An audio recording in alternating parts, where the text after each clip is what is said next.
नमस्कार साथियों, स्वागत है आपका अपने यूट्यूब चैनल स्टडी विद एवी में। साथियों, आप सबका कैसे हैं? आशा करता हूं आप सभी लोग अच्छे होंगे और आपकी तैयारी बहुत अच्छे ढंग से चल रही होगी।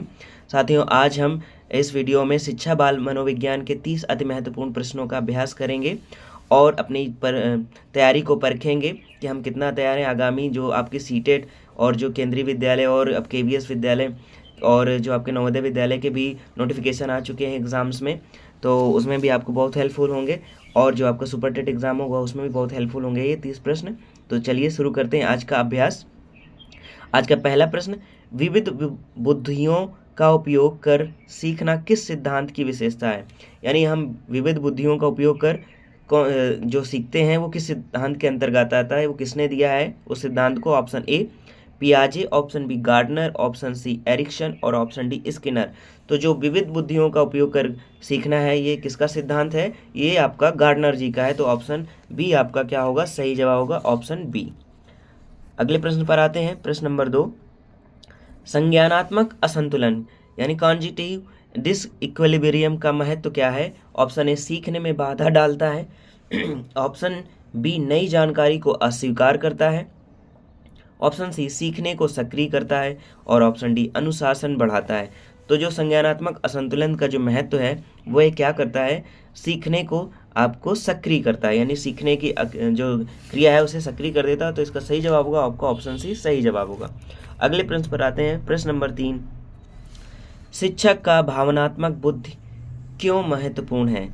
तो यानी कि शिक्षक को भावनात्मक बुद्धि उसके पास क्यों होनी चाहिए, इसका आपको बताना है जवाब। ऑप्शन ए अनुशासन सख्त करने हेतु, ऑप्शन बी छात्रों की भावनाओं को समझने और अनुकूल वातावरण बनाने हेतु, ऑप्शन सी केवल पढ़ाने हेतु और ऑप्शन डी परीक्षा नियंत्रण हेतु। तो जो शिक्षक का भावनात्मक बुद्धि इसलिए महत्वपूर्ण है क्योंकि वो छात्रों की भावनाओं को समझने और अनुकूल वातावरण बनाने में उसकी मदद हो सके। तो इसका सही जवाब होगा आपका ऑप्शन बी छात्रों की भावनाओं को समझने और अनुकूल वातावरण बनाने हेतु। प्रश्न नंबर 4, एरिक्सन का कौन सा चरण उद्यमशीलता बनाम अपराध बोध दर्शाता है? तो बताना है आपको। ऑप्शन है आपके, ऑप्शन ए शैशव अवस्था, ऑप्शन बी प्राथमिक अवस्था, ऑप्शन सी मध्य बाल्यावस्था और ऑप्शन डी किशोरावस्था। तो जो एरिक्सन का जो चरण उद्यमशीलता बनाम अपराध बोध है वो किस अवस्था को दर्शाता है? तो ये प्राथमिक अवस्था को दर्शाता है। तो आपका ऑप्शन बी होगा वो सही जवाब होगा। अगले प्रश्न पर आते हैं। प्रश्न नंबर 5, शिक्षक द्वारा समय समय पर दी गई प्रतिक्रिया किस प्रकार का मूल्यांकन है? ऑप्शन ए समापक मूल्यांकन, ऑप्शन बी रूपात्मक मूल्यांकन, ऑप्शन सी व्याप्ति मूल्यांकन और ऑप्शन डी बाह्य मूल्यांकन।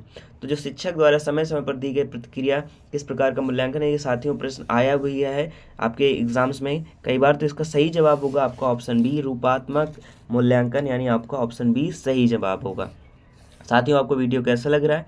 अगर वीडियो अच्छा लग रहा हो तो इसे लाइक कर लें, चैनल को सब्सक्राइब कर लें, बेल आइकन को प्रेस कर लें, जिससे समय समय पर आपको अच्छे वीडियो के नोटिफिकेशन मिलते रहें और आपका अभ्यास ऐसे ही निरंतर जारी रहे और आपके एग्जाम्स में बहुत ही अच्छा स्कोर आप कर पाएँ। चलिए साथियों, आते हैं आज के प्रश्न नंबर 6 पर। सीखना स्थायी परिवर्तन है, यह किसकी परिभाषा है? आपको बताना है। Option A Vygotsky, option B Thorndike, option C Gagne, option D पियाजे। तो सीखना स्थायी परिवर्तन है, ये किसकी परिभाषा? ये थार्नडाइक की है। तो ऑप्शन बी सही जवाब होगा। अगले प्रश्न पर आते हैं। प्रश्न नंबर 7, अवलोकन अधिगम में बच्चे किससे सीखते हैं? ऑप्शन ए प्रबलन से, ऑप्शन बी अनुकरण और मॉडल देखने से, ऑप्शन सी दंड से और ऑप्शन डी अकेले अभ्यास से। तो जो अवलोकन अधिगम में बच्चे किससे सीखते हैं, तो इसका सही जवाब होगा आपका ऑप्शन बी अनुकरण और मॉडल देखने से। बी आपका सही जवाब होगा। प्रश्न नंबर 8, नैतिक विकास में बच्चे किस अवस्था में नियमों के कारण पूछते हैं? तो आपको आप बताना है। आपका ऑप्शन है पूर्व नैतिक, ऑप्शन बी परंपरागत, ऑप्शन सी उत्तर परंपरागत और ऑप्शन डी पूर्व संचरणात्मक।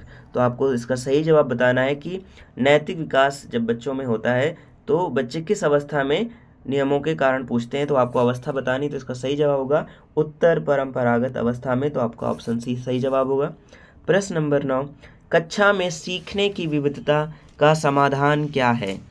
तो आपका ऑप्शन ए है सभी को समान कार्य देना, ऑप्शन बी भिन्न कार्य रणनीतियाँ व मूल्यांकन, ऑप्शन सी केवल तेज छात्रों पर ध्यान देना, ऑप्शन डी कमजोर छात्रों को अलग करना। तो जो कक्षा में सीखने की विविधता का समाधान क्या है कि आप भिन्न भिन्न रणनीति, हर बच्चे के लिए अलग अलग रणनीति बनाएं, उसका अलग अलग मूल्यांकन करें, तभी आप उसमें बच्चों की विविधता के हिसाब से क्लास का समायोजन कर सकते हैं, सामंजस्य बिठा सकते हैं। तो इसका सही जवाब होगा ऑप्शन बी, भिन्न कार्य रणनीतियाँ व मूल्यांकन बनाकर ये सीखने की विविधता लाई जा सकती है, इसका समाधान किया जा सकता है। प्रश्न नंबर 10, कोहलबर्ग के अनुसार सामाजिक अनुबंध उन्मुखता किस स्तर पर है? आपका ऑप्शन पूर्व परंपरागत, ऑप्शन बी परंपरागत, ऑप्शन सी उत्तर परंपरागत, ऑप्शन डी अधिगमात्मक। तो आपको ऑप्शन बताना है इसमें कौन सा सही होगा।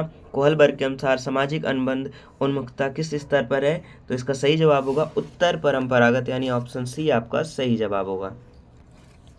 प्रश्न नंबर 11, ब्रूनर के स्पाइरल पाठ्यक्रम का मुख्य उद्देश्य क्या है? ऑप्शन ए रटाना, ऑप्शन बी जटिल विषयों को बार बार गहराई से सीखना, ऑप्शन सी केवल तथ्यों का संग्रह, ऑप्शन डी अभ्यास बढ़ाना। तो ब्रूनर के स्पाइरल पाठ्यक्रम का मुख्य उद्देश्य क्या है? वो क्या है? जटिल विषयों को बार बार गहराई से सीखना। तो इसका सही जवाब होगा आपका ऑप्शन बी। प्रश्न नंबर 12, सीखने के परिणाम का उद्देश्य क्या है? ऑप्शन ए सिलेबस बढ़ाना, ऑप्शन बी बताना कि क्या जानना और क्या कर पाना है, ऑप्शन सी केवल परीक्षा लेना और ऑप्शन डी रटाना। तो सीखने के परिणाम का उद्देश्य क्या है?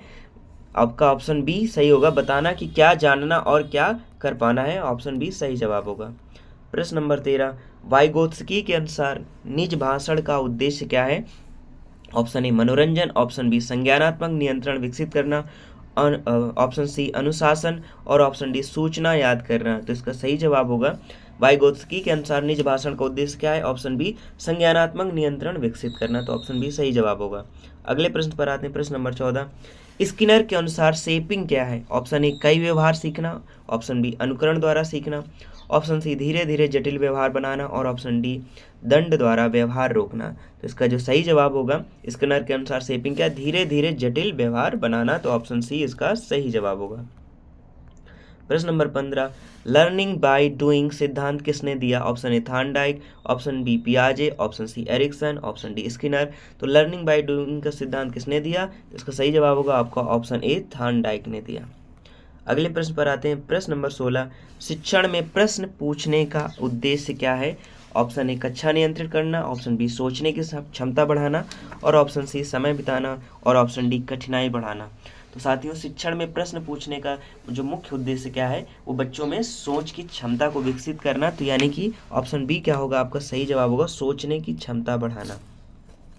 प्रश्न नंबर 17, कार्यकारी स्मृति का मुख्य कार्य क्या है? ऑप्शन ए जानकारी संग्रहित करना, ऑप्शन बी जानकारी पर त्वरित प्रक्रिया करना और ऑप्शन सी दीर्घकालिक भंडारण और ऑप्शन डी अर्थ निर्माण रोकना। तो जो कार्यकारी स्मृति का जो मुख्य कार्य क्या है आपका वो बताना है। तो इसका सही जवाब होगा जानकारी पर त्वरित प्रक्रिया देना, यही इसका सही जवाब होगा कार्यकारी स्मृति का। अगले प्रश्न पर आते हैं। प्रश्न नंबर 18, साथियों जरूर कमेंट बॉक्स में बताइएगा कि आपका स्कोर कितना हो रहा है और आपको वीडियो कैसा लग रहा है, और अच्छा लग रहा हो तो लाइक कर दें, सब्सक्राइब कर लें चैनल को। प्रश्न नंबर 18, अमूर्त समस्याएं हल करने की क्षमता किस अवस्था में होती हैं? ऑप्शन ए संवेदी गति, ऑप्शन बी पूर्व संचरणात्मक, ऑप्शन सी ठोस संक्रियात्मक, ऑप्शन डी औपचारिक संक्रियात्मक। तो जो अमूर्त समस्याएं हल करने की क्षमता किस अवस्था में होती हैं? तो उसका सही जवाब होगा औपचारिक संक्रियात्मक, यानी ऑप्शन डी सही जवाब होगा। प्रश्न नंबर 19, अंतर्दृष्टि अधिगम में समाधान कैसे मिलता है? ऑप्शन ए परीक्षण त्रुटि से, ऑप्शन बी अचानक हल दिखने से, ऑप्शन सी अनुकरण से और ऑप्शन डी रटने से। तो अंतर्दृष्टि अधिगम में समाधान कैसे मिलता है? तो अचानक हल दिखने से। तो इसका जो सही जवाब होगा ऑप्शन बी सही जवाब होगा, ऑप्शन बी। अगले प्रश्न पर आते हैं। प्रश्न नंबर 20, पियाजे का वह चरण जिसमें परिकल्पित तर्क होता है? ऑप्शन ए संवेदी गति, ऑप्शन बी पूर्व संरचनात्मक, ऑप्शन सी ठोस संक्रियात्मक, ऑप्शन डी औपचारिक संक्रियात्मक। तो जो पियाजे का वह चरण जिसमें परिकल्पित तर्क होता है, तो उसका सही जवाब होगा आपका ऑप्शन डी औपचारिक संक्रियात्मक अवस्था में। तो ऑप्शन डी सही जवाब होगा। प्रश्न नंबर 21, स्वनियोजन किसे दर्शाता है? ऑप्शन ए अनुशासन, ऑप्शन बी व्यवहार व सीखने की स्वयं निगरानी, ऑप्शन सी प्रतिस्पर्धा और ऑप्शन डी सजा से सीखना। तो स्वनियोजन किसे दर्शाता है? इसका सही जवाब होगा ऑप्शन बी व्यवहार व सीखने की स्वयं निगरानी। अगले प्रश्न पर आते हैं। मल्टीपल इंटेलिजेंस में नैसर्गिक बुद्धि किससे जुड़ी है? तो ऑप्शन ए व्यवहारिक निर्णय, ऑप्शन बी प्रकृति को समझना, और ऑप्शन सी तार्किक सोच, और ऑप्शन डी सांस्कृतिक ज्ञान। तो जो मल्टीपल इंटेलिजेंस में नैसर्गिक बुद्धि है वो जुड़ी है आपकी प्रकृति को समझना, यानी ऑप्शन बी आपका सही जवाब होगा। प्रश्न नंबर 23, सीखने के उद्देश्य कब स्पष्ट होते हैं? ऑप्शन ए शिक्षण योजना बनाते समय, ऑप्शन बी परीक्षा के समय, ऑप्शन सी कक्षा अनुशासन में, और ऑप्शन डी अभ्यास में। जो सीखने के जो उद्देश्य हैं वो कब स्पष्ट हो जाते हैं? जब आप क्या करते हैं, शिक्षण योजना बनाते हैं, तो उसी समय आपको सीखने के उद्देश्य स्पष्ट हो जाते हैं। तो इसका सही जवाब होगा आपको ऑप्शन ए शिक्षण योजना बनाते समय। अगले प्रश्न पर आते हैं। प्रश्न नंबर 24, सीखना एक सामाजिक प्रक्रिया है, यह किस सिद्धांत पर आधारित है? ऑप्शन ए व्यवहारवाद, ऑप्शन बी सामाजिक सांस्कृतिक सिद्धांत, ऑप्शन सी अभिज्ञान सिद्धांत, और ऑप्शन डी मनोविश्लेषण सिद्धांत। तो सीखना एक सामाजिक प्रक्रिया या किस सिद्धांत पर आधारित है? तो इसका सही जवाब होगा आपका ऑप्शन बी सामाजिक सांस्कृतिक सिद्धांत, यानी ऑप्शन बी सही जवाब होगा। प्रश्न नंबर 25, थॉर्नडाइक के किस नियम में व्यवहार संतोषजनक परिणाम पर दोहराया जाता है? तो आपका ऑप्शन है तत्परता का नियम, ऑप्शन बी अभ्यास का नियम, ऑप्शन सी प्रभाव का नियम, ऑप्शन डी अंतर की पहचान का नियम। तो थॉर्नडाइक के जो नियम है वो जिसमें व्यवहार संतोषजनक परिणाम पर दोहराया जाता है वह है आपका ऑप्शन सी प्रभाव का नियम, यानी प्रभाव ही अगर उस पर पड़ेगा सीखने वाले पे तो वो उस चीज़ को बार बार दोहराता है। तो उसका ऑप्शन सी सही जवाब होगा। प्रश्न नंबर 26, अधिगम के अवरोध में कौन शामिल है? ऑप्शन ए अंधविश्वास और भय, ऑप्शन बी अधिक प्रेरणा, और ऑप्शन सी उच्च आत्मसम्मान, और ऑप्शन डी सकारात्मक सोच। तो अधिगम के अवरोध में कौन शामिल है? तो इसका सही जवाब होगा आपका ऑप्शन ए अंधविश्वास और भय। ये सीखने की प्रक्रिया में अवरोध उत्पन्न करता है। तो अगले प्रश्न पर आते हैं। प्रश्न नंबर 27, इंडिविजुअल डिफरेंसेस का कारण क्या है? ऑप्शन ए समान वातावरण, ऑप्शन बी आनुवंशिकता प्लस परिवेश, ऑप्शन सी केवल पर्यावरण, और ऑप्शन डी केवल शिक्षा। तो इंडिविजुअल डिफरेंस का कारण क्या है? तो इसका सही जवाब होगा आपका ऑप्शन बी आनुवंशिकता और परिवेश, ये दोनों इंडिविजुअल डिफरेंस के कारण है। तो ऑप्शन बी सही जवाब होगा। प्रश्न नंबर 28, सकारात्मक हस्तांतरण कब होता है? ऑप्शन ए पुराना ज्ञान बाधा बने, ऑप्शन बी पुराना ज्ञान नए सीखने में मदद करे, और ऑप्शन सी नई जानकारी गलत हो, और ऑप्शन डी अभ्यास ना हो। तो जो सकारात्मक हस्तांतरण कब होता है? जब पुराना ज्ञान नए ज्ञान को सीखने में मदद करे। तो इसका सही जवाब होगा ऑप्शन बी। प्रश्न नंबर 29, सार्थक अधिगम का सिद्धांत किसने दिया? Option A Gagne, option B Ausubel, option C Skinner, और ऑप्शन डी ब्रूनर। तो सार्थक अधिगम का सिद्धांत किसने दिया साथियों? तो इसका सही जवाब होगा ऑप्शन बी ऑसवेल ने दिया सार्थक अधिगम का सिद्धांत।